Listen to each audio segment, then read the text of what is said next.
Hello, exiles. Welcome back to SSF, this time with a new build. This is Dean, the Acolyte of Chayula. You caught us right before taking on the Abyss boss, Zarwali the Bone Tyrant. And this is not a guaranteed encounter for the build. It's a chaos dot build with Contagion, Essence Drain, and Dark Effigy. Previous encounters with this boss have led to our demise because of the really low damage we do. But as with all bosses, if you can manage to stay behind the boss somehow, you will get enough time to do just whatever many number of rotations you have to do. This is not a high octane build. This is a nutrition build. This is a take it slow, make sure you don't die, and sometime later the boss will drop. And up until now we're doing exactly what we need to do, which is stay alive, do some minor damage here and there, and keep on picking at the boss's health pool. Wait, so that was a full hit. We were almost dead there. Luckily we have convalescence to help us get through these situations. The fact that the boss is not debuffed does not help. We'll just have to take it slow now, recover our energy shield. The boss will do stuff. Congratulations. Let's reset.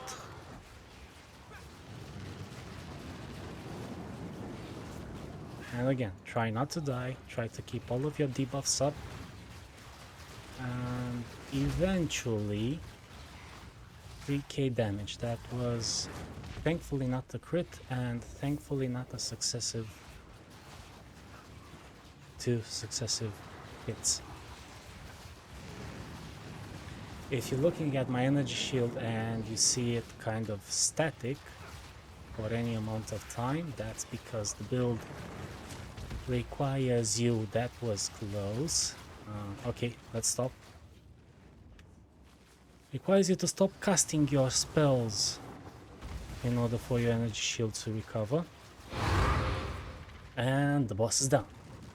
Congratulations, Dean. You've done very well. See, I said this is not a high octane build, but it is a very involved build. You get very involved into the situation. You can't really skip a beat, miss a tempo, and you know, take your foot off the gas, even if you're running with 20 miles an hour or slower. You still have to be careful. So let's take a closer look at the skill tree.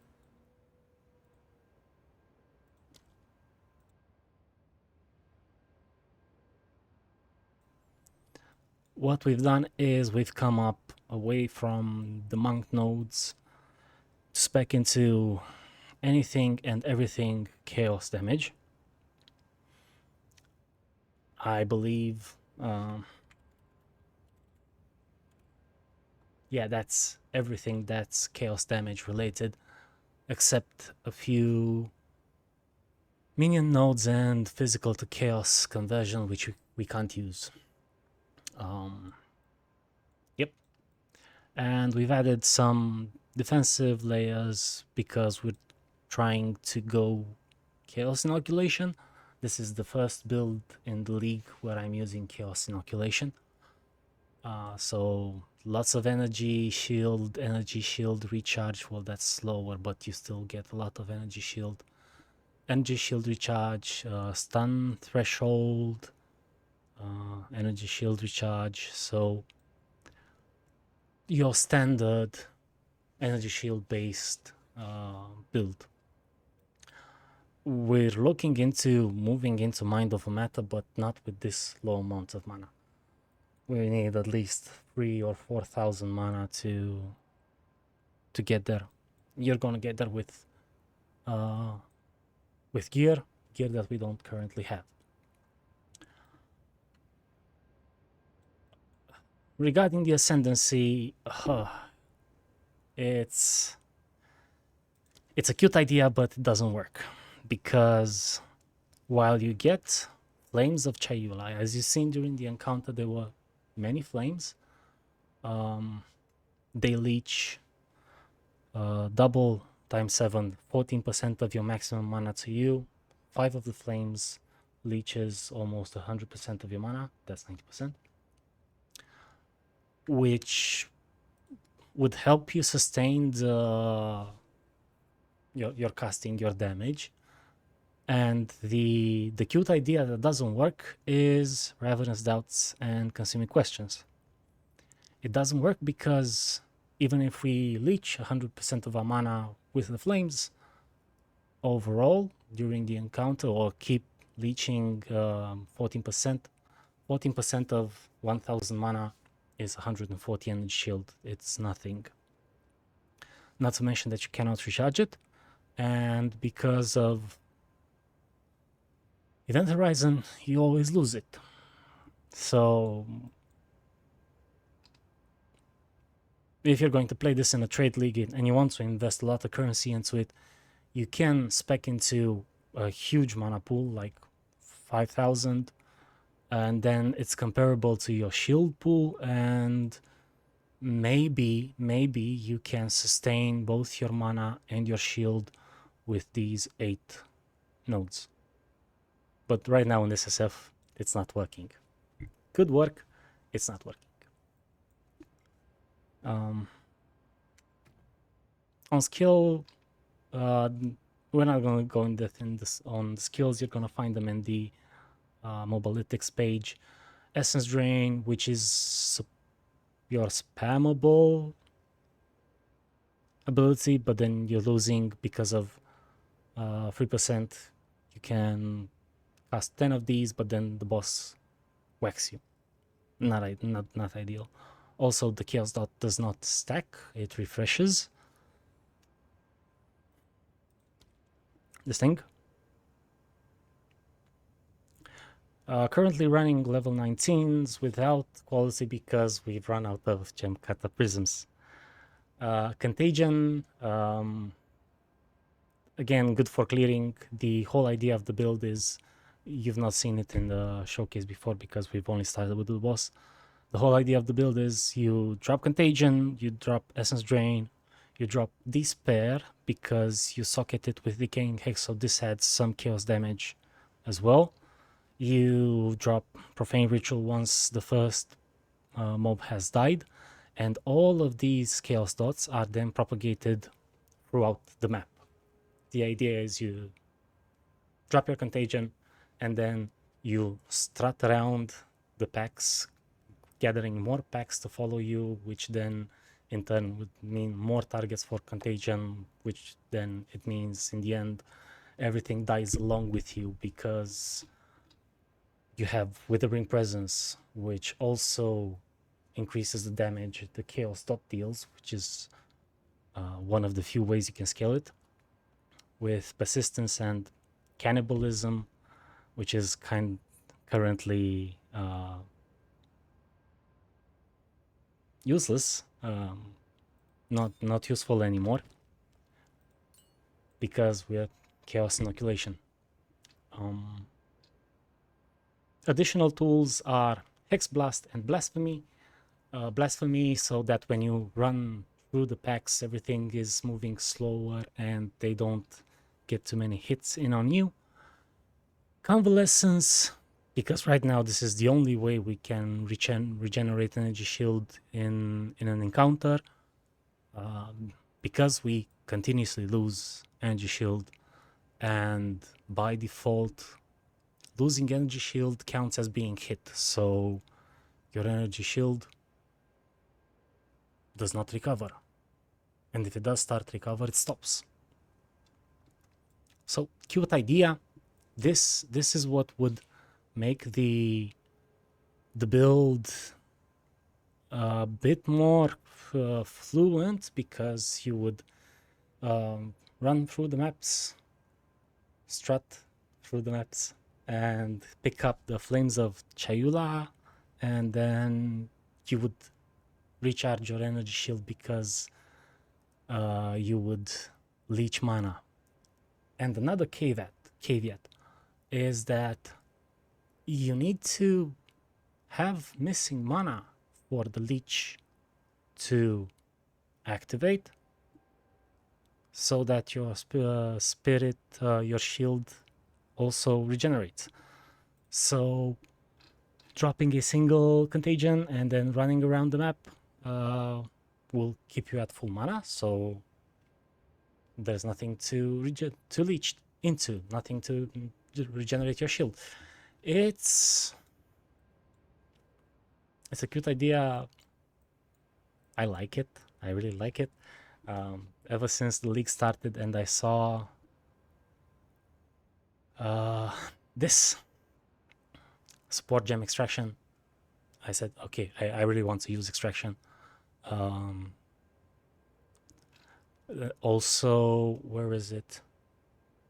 There's a support gem, I think I'm not currently using it, that says you gain chaos damage based on your intelligence, but then you also have to pay some energy shield.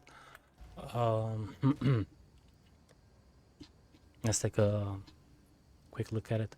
It's probably somewhere in the already cut support gems, but I'm not gonna take a so essence drain, what is it, one ailment, derange.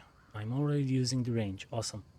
Spotted skill gain an energy cost equal to your intelligence, and they deal 8% more non-ailment damage over time per intelligence, which is more damage over time. 400 intelligence is 32% more. 32% more is better than any other support gem. We're currently sitting at 329, a pretty low amount of intelligence, but what can you do?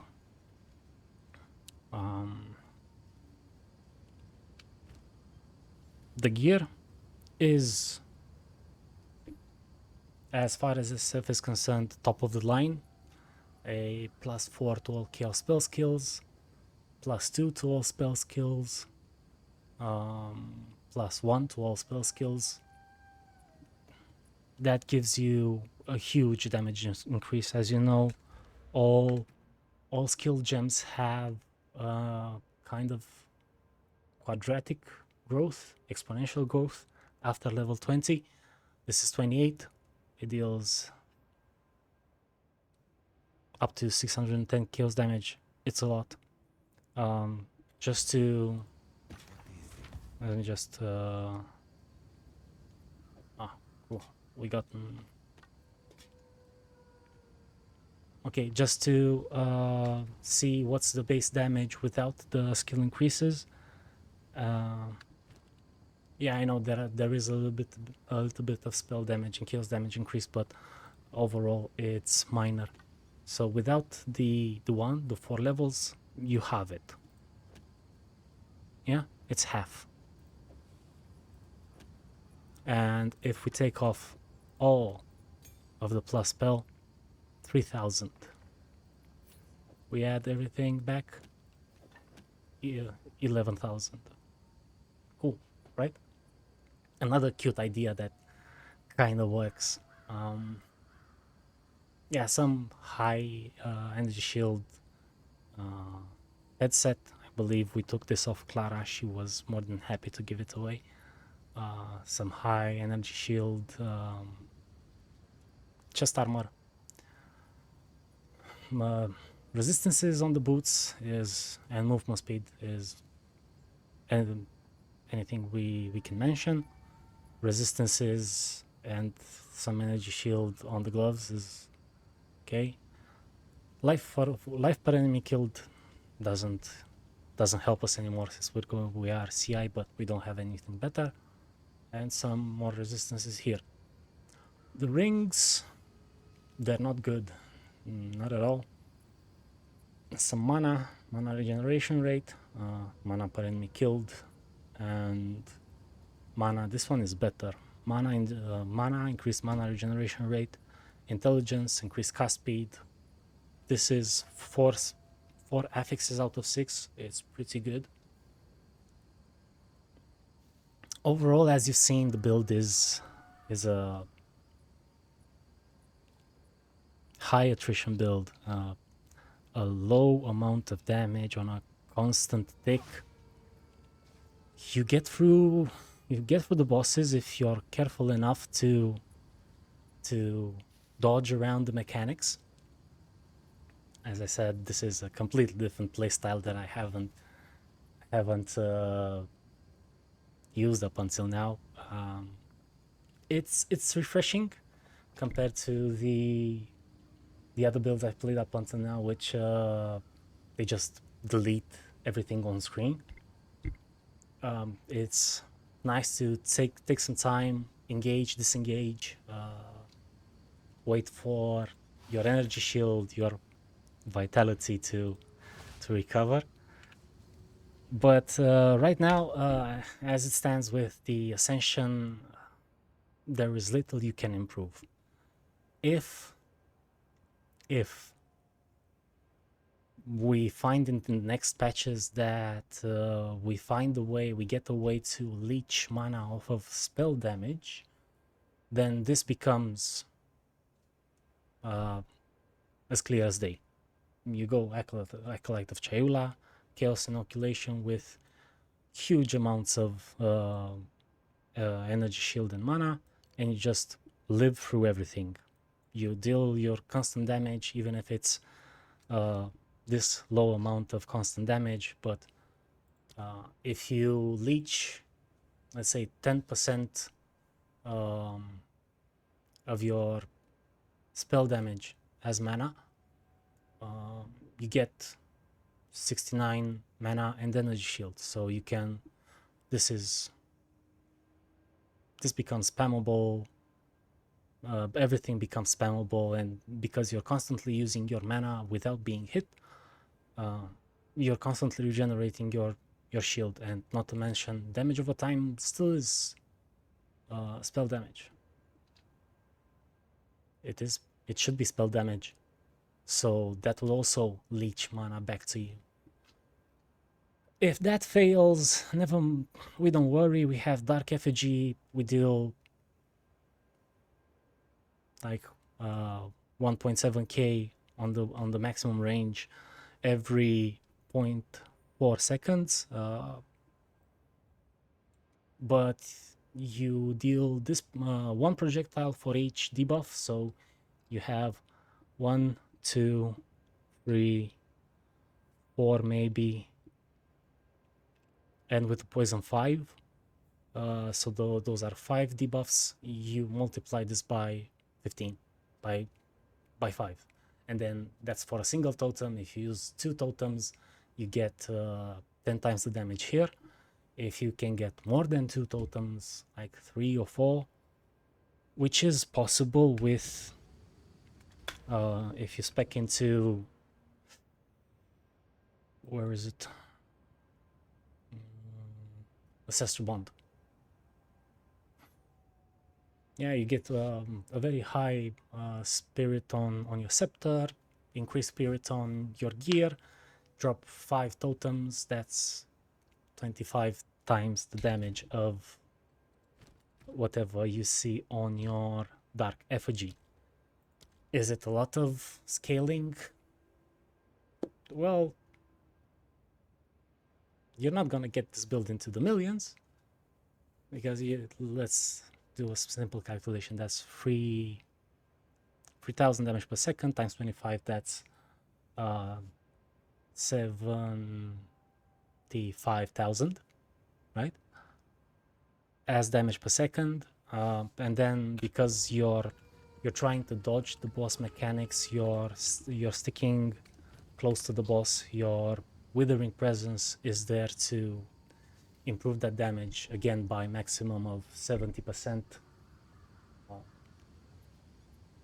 Yeah, it's not gonna do the million damage per second, but it's, I don't know,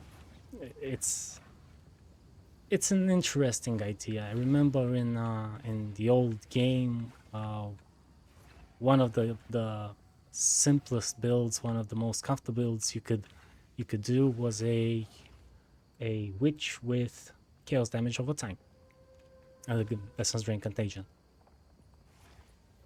But yeah, that was another story. So yeah, notable mentions. Soul Offering, if you can drop this for a good offhand.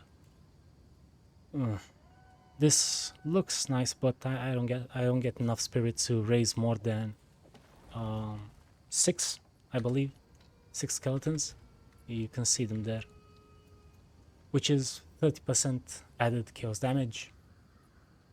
It's an increase. It's not a lot of damage, because your skeletons don't really live that long. But if you can work that in somehow, Soul Offering will increase your spell damage by 74%, which is almost a quarter of what you get as increased chaos damage from the skill, from the passive skill tree. If you add up all of these chaos damage nodes, you get up to I believe 380% increased spell damage. 79 is something, is a good improvement, but it's, you know, it's the additive increased spell damage. You can increase the buff as well as Ablation, Mastery, Dance Macabre, and sure, you can get this to bigger numbers, but you'd be sacrificing the increased spell skill value from here. And you know, if this was a good focus, you also get much more energy shield and mana regeneration rate and mana and intelligence. But we'll leave that for the trade leagues and the guys who run mirrors instead of gear. Everything you look at, their gear is a mirror, a mirror, a mirror. They're the mirror men. That being said, I love the build. I love the gameplay. A slow, steady, take it easy, be careful of your surroundings.